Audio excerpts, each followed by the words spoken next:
Hello everyone, let me take you to a moment I'm sure you've lived. You're sitting across from your partner at dinner. The food is good, the conversation polite, but something feels quiet. Not the comfortable quiet of two souls at ease, but the kind of silence where you realize you are physically present together yet emotionally somewhere apart. Have you felt that subtle sense that love is there, but connection has dimmed? Now imagine another couple at the very same restaurant. They are not performing for the world. They're not loud or theatrical, but you notice the way they lean in when they speak, the way their eyes soften when they listen, the hand that rests lightly on the other's arm as if it belongs there. It's not dramatic, yet you can feel the current between them. They are emotionally and physically alive in each other's presence. This is not about fairy tales.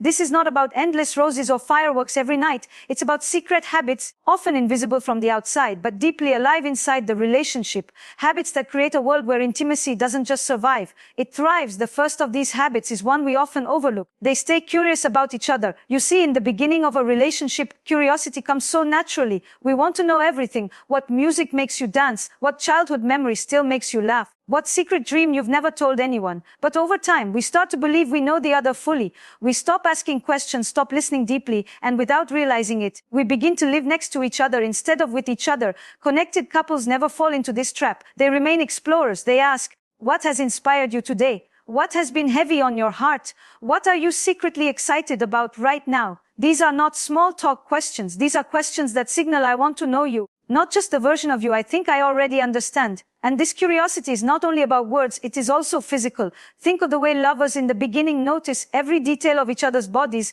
every expression, every sound. Over time, that too can fade. But couples who remain connected keep looking. They notice when the other has a new wrinkle around the eyes, not with criticism, but with tenderness. They notice the energy their partner carries in their body. Are they tired, tense, longing? And they respond with touch, with care, with presence. This is habit number one, curiosity. And it is a choice to decide that even if you've been together for years, you have not fully arrived at knowing your partner. They are still becoming, still evolving, and you remain a witness and participant in that unfolding. Now, let's move into the second secret habit. They create rituals of connection. Rituals don't have to be elaborate or religious. They are simply moments that mark your relationship as sacred in the middle of everyday life. Think of the couple who always makes coffee together in the morning before the chaos of the day begins. Or the couple who has a habit of taking a walk after dinner, not for exercise but to reconnect. These rituals are not about efficiency. They are about presence. You don't scroll your phone while your partner tells you about their day. You don't rush through the kiss at the door because you're late.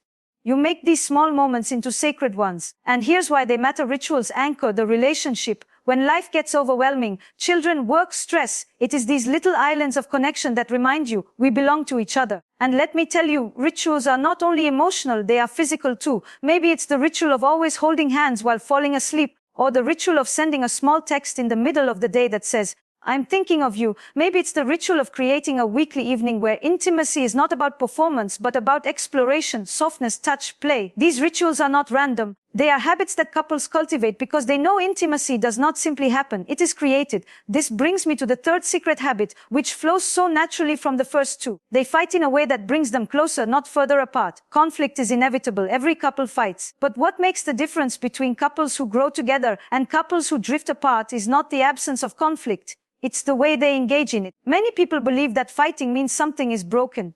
But no, fighting means you are two human beings with different needs, desires, and perspectives. It's not the presence of disagreement that matters. It's how you handle it. Connected couples fight in a way that preserves respect. They don't use intimacy as a weapon, withholding affection to punish. They don't scream to be right. They listen to understand. Their secret is that they see conflict not as a war to be won, but as a doorway to deeper intimacy.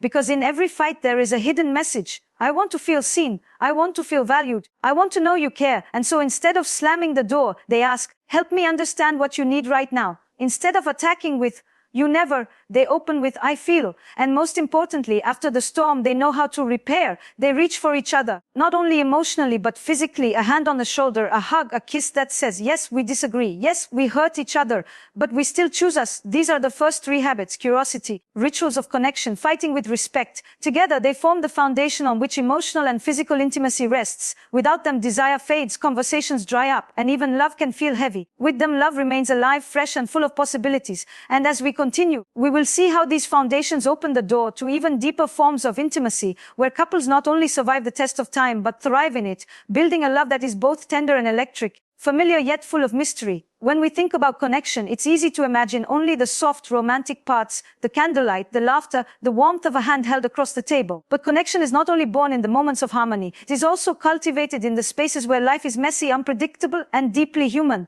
And so as we move deeper into this conversation, let's look at the next secret habits that couples weave into the fabric of their lives. One of the most profound habits is this: they nurture both closeness and space. We often think of intimacy as always being together, always sharing, always knowing. But in truth, too much closeness can sometimes suffocate. Too much distance can starve the bond. The couples who remain both emotionally and physically alive understand the paradox: intimacy requires togetherness, but it also requires space. Think of it this way: desire is fueled by mystery. The part of your partner that you don't fully know, the part that remains slightly out of reach, is what keeps curiosity alive. If you collapse all distance, if you live in each other's pockets, you may find safety, but you risk losing spark. And so connected couples give each other permission to breathe. They don't see independence as rejection. They see it as a gift. She takes a weekend to spend with her friends, not because she doesn't love him, but because she values her own self. He goes for a solo walk to clear his mind, not to escape her, but to return with more presence. And when they come back together, they bring something fresh, a new thought, a new energy, a new story to tell. In this rhythm of closeness and distance, intimacy does not flatten, it expands. And here is where the physical part becomes powerful. Couples who understand the importance of space often find that their reunions are charged with energy. The hug after a few hours apart feels warmer. The kiss at the end of the day carries more longing. The body remembers the absence and celebrates the return. And so space does not weaken the bond, it strengthens it. Which brings me to the next secret habit. They speak the language of appreciation. In long relationships, it is so easy to slip into noticing only what is missing. We see the socks on the floor, the tone that was too sharp, the habit that annoys us. Appreciation gets buried under critique, and the partner begins to feel invisible.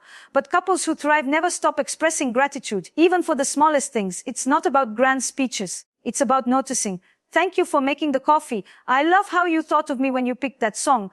You look so good in that shirt.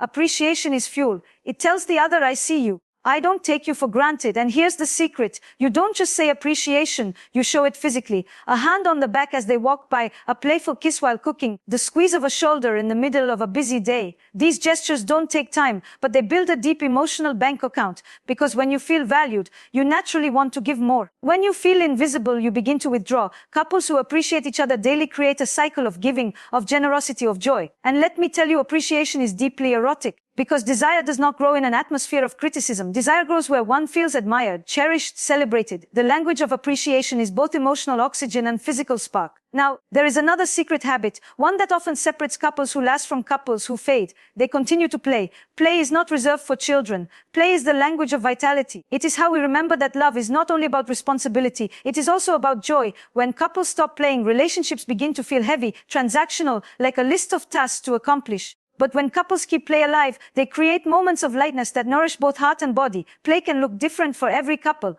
For some, it's teasing each other with humor. For others, it's dancing in the living room to a song from their youth. For some, it's adventurous, trying new foods, traveling to unexpected places, or exploring each other's fantasies in the bedroom. What matters is not the form, but the energy. Play reminds us we are not just partners in responsibility, we are partners in delight. And notice how play strengthens both the emotional and physical bond. Emotionally, it brings laughter, a sense of youthfulness, a breaking of routine. Physically, it creates a space where bodies can meet without pressure, where touch is not always goal-driven but exploratory. A tickle fight can lead to a kiss, a silly dance can lead to passion. Play keeps the energy of the couple alive, surprising, unpredictable. And here is something I want you to reflect on. Many people believe that love matures by becoming serious. But in truth, love matures by learning to balance seriousness with playfulness. The most deeply connected couples are not those who never fight, not those who agree on everything, but those who can laugh together, even in the middle of chaos. So we've looked at closeness and space, appreciation and play. Do you see how these habits weave together? When you give each other space, you come back with new stories. When you appreciate each other, you create an atmosphere of generosity. When you play, you remind yourselves why you chose each other in the first place. And when these habits come together, something magical happens. The relationship doesn't just feel stable, it feels alive. You are not just surviving life side by side, you are dancing with it hand in hand, body to body, heart to heart. There comes a point in every relationship when the question shifts. In the beginning we ask, do you love me? Do you desire me? Do you see me? But as time passes, the deeper question becomes, will this continue to grow with me? Will our love be resilient enough to hold not just who we are today, but who we are still becoming?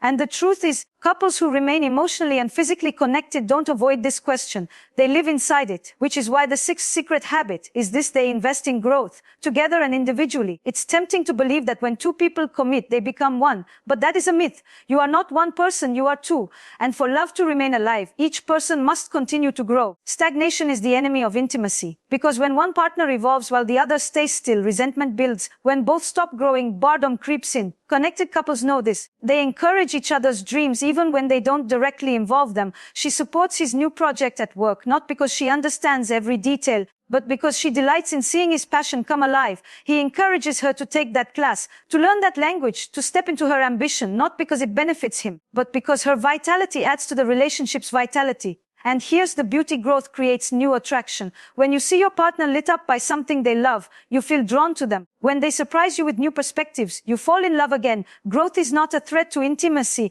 It is the fuel that keeps it alive. Now let's move to the seventh and final secret habit. And this one may be the hardest, but it is perhaps the most powerful. They choose love again and again. We live in a world that tells us love should be effortless, that if it is right, it will just flow. But in truth, every relationship reaches moments of doubt, fatigue, temptation, disconnection. What separates couples who drift apart from those who deepen is not the absence of difficulty. It is the decision to stay engaged, to choose. Choosing love doesn't always look romantic. Sometimes it looks like apologizing when your pride resists. Sometimes it looks like sitting in silence together, even when you don't know what to say. Sometimes it looks like reaching across the bed to touch your partner, even after a fight, because you want to remind both of you, we are still us. This habit, the habit of choosing, creates resilience. It makes love not just a feeling, but a practice.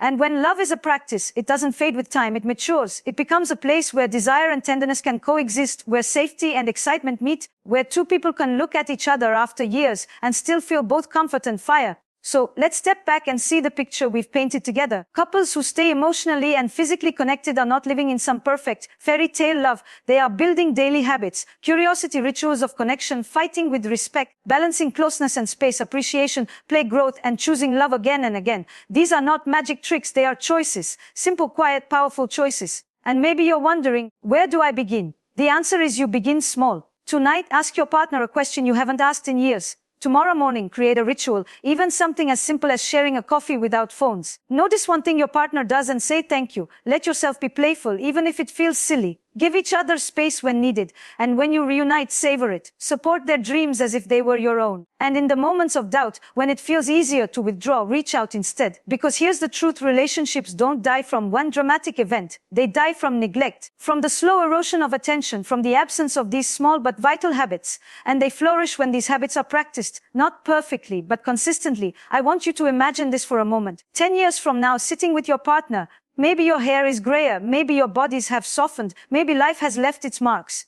But when you look at each other, your eyes still light up. You still laugh together. You still reach for each other in the dark. And when people ask you, what is your secret? You know the answer. It wasn't luck. It wasn't magic. It was these small, intentional habits. It was choosing love every day. So, as we close, I want to remind you, intimacy is not a destination. It is a living, breathing dance. It thrives on curiosity, rituals, play, respect, growth, and choice. And the beauty of this dance is that you don't have to be perfect at it. You just have to keep showing up. If this resonates with you, share your thoughts below. Tell me, which of these habits do you already practice, and which do you want to begin? Your story may inspire someone else who is searching for the same connection. And if you found value here, don't forget to like this video, subscribe to the channel, and join me as we continue exploring the art of love, intimacy, and desire. Because at the end of the day, love is not about never losing the spark. It is about learning how to keep lighting it together. Here's to you and to the love you are building. May it be tender, may it be alive, and may it always be worth choosing. When I speak about these habits, I don't speak of theory alone. I have seen them lived again and again in the lives of couples who choose to nurture intimacy. Let me share with you what this looks like, not in abstract ideas, but in the rhythm of daily life. There is a couple I once met who had been together for more than 25 years. At first glance, they looked like any other middle-aged pair, sharing the responsibilities of work, children, mortgages. But if you paid attention, you noticed something else. They had a ritual every evening after dinner. They would walk around their neighborhood, even if it was only for 10 minutes. Sometimes they spoke about their day. Sometimes they held silence, but their bodies always moved side by side. She once told me, "This walk is our reset button. No matter what happened that day, we find each other here again." What struck me most was how ordinary it was. No exotic vacation, no extravagant gestures, just a walk. But in that ritual, they were saying to each other, our connection matters enough to make space for it every day. Another couple, newly married, had very different ways of handling conflict. She was fiery, quick to speak her mind. He was tending to withdraw when tension rose. At first, this dynamic led to explosive fights followed by long silences. But over time, they built a habit. When conflict started to spiral, they would pause, and one of them would say, "I need you to hear me, not fight me." That became their signal. It was simple but powerful. It reminded them both that the fight was not about winning. It was about wanting to feel understood. Slowly, their arguments transformed from battles into doorways. And in the repair that followed, their intimacy deepened, both emotionally and physically. Because nothing is more attractive than feeling truly seen, even in disagreement. And then there was a couple who had been together since their early 20s. When I asked them what kept their relationship alive, the husband smiled and said, "We still flirt." I asked him what he meant. He said, "We tease each other. We keep a little mischief alive. She still leaves me notes in my lunchbox. I still wink at her across the kitchen like I did when we were young." It wasn't childish. It was playful, and you could feel it in the way they touched each other casually, as if their bodies remembered the language of desire, not just duty. This is what play looks like in adulthood, not games, not immaturity, but a refusal to let the relationship be weighed down entirely by seriousness. And when play lives in the relationship, physical intimacy follows naturally, because the body is already awake with laughter and lightness. I think two of the couple who understood the dance of closeness and space. She was an artist, often needing hours alone in her studio. Absorbed in her work, he was social, energized by gatherings and conversation. Early on, this difference created tension. He felt abandoned, she felt smothered. But instead of forcing sameness, they began to honor each other's rhythms. He gave her the space she needed without guilt, and she gave him her full presence when she emerged from her solitude. When they reunited, there was always fresh energy between them. He would ask, "What did you paint today?" And she would ask, "Who did you talk to?" Their love grew not in spite of their differences, but because of the way they wove them together. And let me share one more story. A couple in their 60s, long past the whirlwind of early romance. Their bodies had changed, their pace had slowed, but their connection was radiant. When I asked them about intimacy, the wife laughed and said, "We've learned that desire is less about bodies and more about presence. He touches me like I am still his only one. I look at him like he is still my man. We may not move as quickly, but we feel as deeply as ever." What I saw in them was this: they practiced the final habit I spoke of, choosing love again and again. Through illnesses, disappointments, and the relentless changes of time, they kept returning to each other. Not because it was easy, but because it was worth it. You see, these stories are not extraordinary. They are built from ordinary choices to walk together, to fight with respect, to play, to honor space, to flirt, to appreciate, to choose. And yet, when you string these choices together day after day, year after year, they create something extraordinary. A relationship that is both tender and electric, familiar yet mysterious, safe yet alive. I want you to notice something in these stories. None of these couples were perfect. They had struggles, disagreements, fatigue, just like everyone else. What made the difference was not perfection, but intention. They paid attention to the relationship the way one tends a garden, not by waiting for it to bloom magically, but by watering it, pruning it, protecting it, giving it light. And that is the real secret. Connection is not found, it is created. Desire is not lost with time.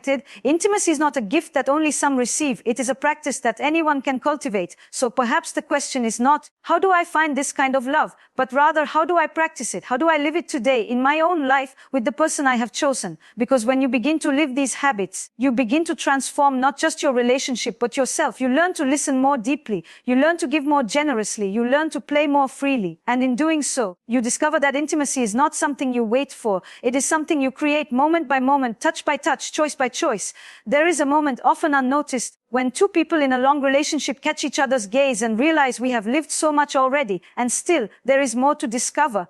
It is not the breathless excitement of the beginning, nor the fiery uncertainty of desire newly born. It is something steadier, something deeper. It is the recognition that love, when nurtured, does not fade with time. It transforms. So often, we think of intimacy as a destination, as if one day we will arrive at perfect harmony and stay there. But intimacy is not static. It is alive. It breathes. It contracts and expands. It asks us not to hold it too tightly, but to tend to it with care. The couples who remain emotionally and physically connected are not immune to distance, boredom, or conflict. They simply refuse to let these moments define the relationship. They return again and again to the habits that keep the bond alive. And so, let us look at what we have uncovered together. Curiosity, the choice to see your partner as an evolving mystery, never fully known, always worth discovering. Rituals, the anchors that create sacred spaces in the middle of ordinary life. Respectful conflict, the courage to fight without destroying, to repair rather than withdraw. The dance of closeness and space, the rhythm that keeps desire alive by honoring both connection and independence. Appreciation, the daily language of love that makes the other feel seen. Play, the reminder that joy is as essential as responsibility. Growth,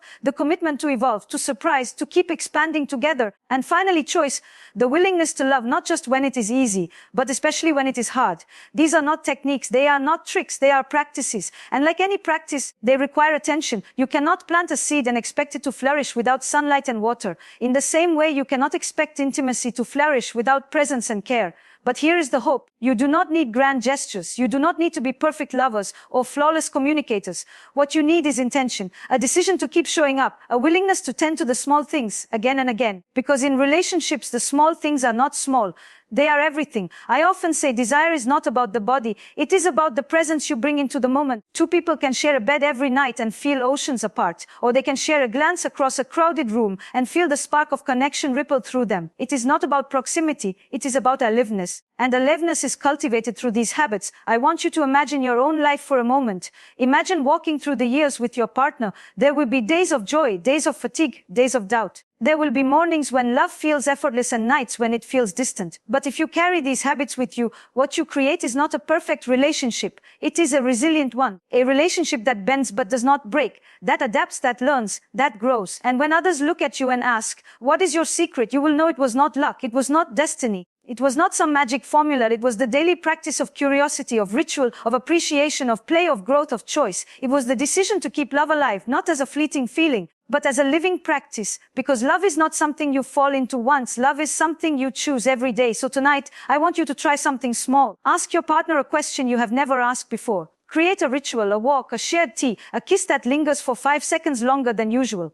Say thank you for something they did, even if it seems ordinary. Allow yourself to play, tease, laugh, dance. Give them space when they need it, and when they return, greet them with presence. Support one dream of theirs as if it were your own. And above all, when it feels easier to retreat, choose instead to reach out. This is how intimacy is built. Not in the grand gestures, not in the fireworks, but in these small, sacred moments. This is how couples remain emotionally and physically connected. This is how love, instead of fading with time, becomes deeper, richer, more alive. And so, to you who are listening, I want to leave you with this. May your love be curious. May your rituals be sacred. May your conflicts be respectful. May your appreciation be abundant. May your play be joyful. May your growth be continuous. And may your choice always be to return to each other. Because in the end, intimacy is not about never losing the spark. It is about knowing how to keep lighting it together. Here's to love that lasts, to desire that deepens, and to you, writing your own story of connection, one moment at a time.